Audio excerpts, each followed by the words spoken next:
नाज़रीन आदाब। अवधनामा के ख़ास प्रोग्राम अखबारों की दुनिया में मैं हारून रशीद आपका खैर मक़दम करता हूँ। पेश खिदमत है सीनियर सहाफ़ी हफीज़ नोमानी का मज़मून ऐसी बुलंदी ऐसी पस्ती। आप फरमाते हैं कि हम दूसरे मुल्कों के बारे में तो यकीन के साथ नहीं कह सकते, लेकिन अपने मुल्क के बारे में ये दावा करने में हक मजानिब होंगे कि हमारे मुल्क के जो सबसे बड़े लीडर हुए हैं वो वकील थे।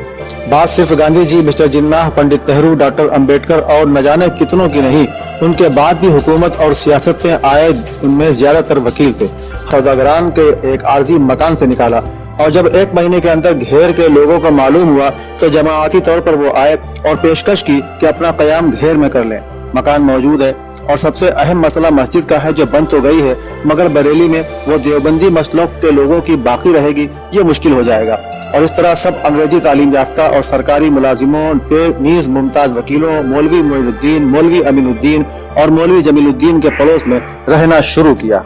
ये भी अपनी सेहत की कमजोरी है कि मंजर का पस काबू से बाहर हो जाता है। अर्ज करना यह था कि 1 हफ्ते से सफेद पोशों की गुंडागर्दी के जैसे जैसे स्टाइल देखने को मिल रहे हैं कि जिनसे मकई की रोटी लहसुन की चटनी के साथ खा कर और गांव के स्कूल से हाई स्कूल पास करके पुलिस की वर्दी देखकर हर शरीफ कतरा कर निकल जाता है, वो भी पनाह मांग रहे हैं और ईंट का जवाब पत्थर से देने के बजाय अपने अफसरों और हुकूमत से मुतालबा कर रहे हैं कि हम यूनियन बनाएंगे, इसकी इजाजत मिलना चाहिए। बरेली के कयाम के जमाने में पूरे घेर में पब्लिक सर्विस कमीशन के मेंबर, फिर चेयरमैन मोहम्मद अहमद साहब, डिप्टी कलेक्टर अब्दुल लतीफ साहब, हलीम मुस्लिम कॉलेज कानपुर और रजा डिग्री कॉलेज रामपुर, प्रिंसिपल मौलवी अब्दुल शकूर साहब के दोष बदोश ये वकील साहिबान थे। फिर जो भी थे वो उनके बाद थे। उम्र के 14 साल बरेली में गुजार कर लखनऊ आए तो जहां कयाम था उसके मगरिब में चौधरी हैदर हुसैन एडवोकेट, जुनूब में चौधरी नेमतुल्लाह और हर तरफ कोई न कोई साहिब हैसियत एडवोकेट आबाद मिले, जिसका नतीजा ये था कि जिसके घर पर वकील का बोर्ड लगा होता था उसके दरवाजे के सामने से बाअदब गुजरने का ख्याल आता था।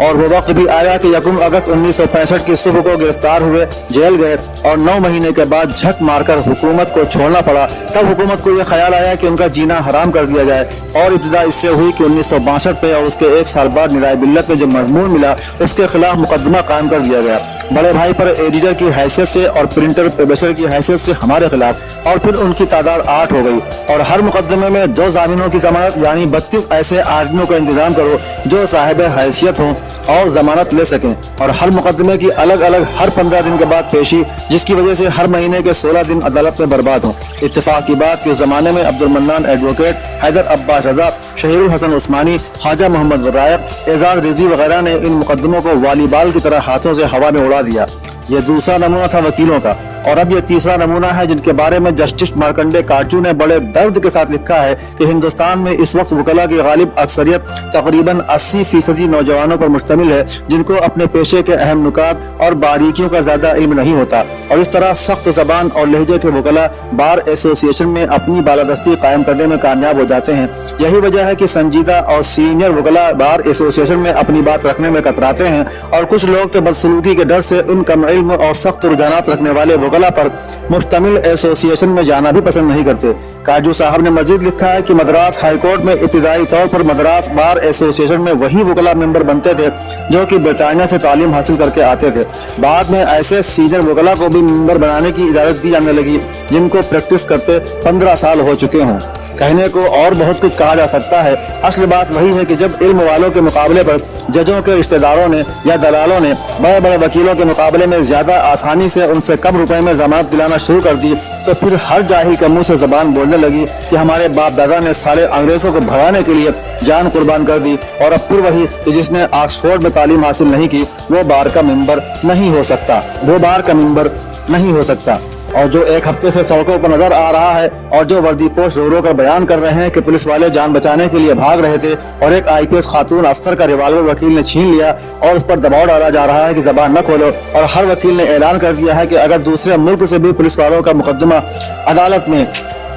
लड़ने के लिए आएगा तो हम उसे मारेंगे। बिलाशुबा अब तक किसी शरीफ आदमी का पुलिस वाले के साथ देखा जाना फिक्र की बात समझी जाती थी, या पुलिस स्टेशन पर किसी शरीफ को देखना फिक्र की बात थी, और वकील के घर जाना या वकील के साथ देखना फख्र की बात थी। अब उसका उल्टा हो गया है, और ये सारा बिगाड़ इसी का है कि सेशन अदालत की जबान और खाप पंचायत की जबान में कोई फर्क नहीं रह गया। ये अपने सामने का वाकया है कि तकरीबन 18 बरस पहले मैं एक मुकदमे की वकालत करने के लिए अपने दोस्त मन्नान एडवोकेट को सहारनपुर से ले गया था। होटल में जब नहा धोकर तैयार हुए तो उन्होंने वही कपड़े पहन लिए जो रोज लखनऊ में पहना करते थे। मैंने कहा कि घर पर आपका सूटकेस देख लेता तो कपड़े बदलवा देता। हंसकर कहने लगे कि वकालत कपड़ों से करना है या जबान से। और जब अदालत गए तो उन्होंने पेशकार से कहा कि इस मुकदमे की फाइल मैं देखना चाहता हूँ। सेशन जज ने गर्दन उठाई तो उन्होंने कहा कि मैं लखनऊ से इसी केस के लिए आया हूँ और आज ही मुझे वापस जाना है, बस इसका ख्याल रखिएगा। मन्नान साहब की सूरत भी ज्यादा पुरकशिश नहीं थी। 12:30 बजे शोर हुआ कि वकील साहब आ गए, वकील साहब आ गए। जज साहब ने थोड़ी देर के बाद ही आवाज लगवा दी। मुद्दई की तरफ से उनके वकील ने मुख्तसर बात उर्दू में कही और कहा कि मुझे जितनी बातें कहना थी वो मैं कह चुका हूँ।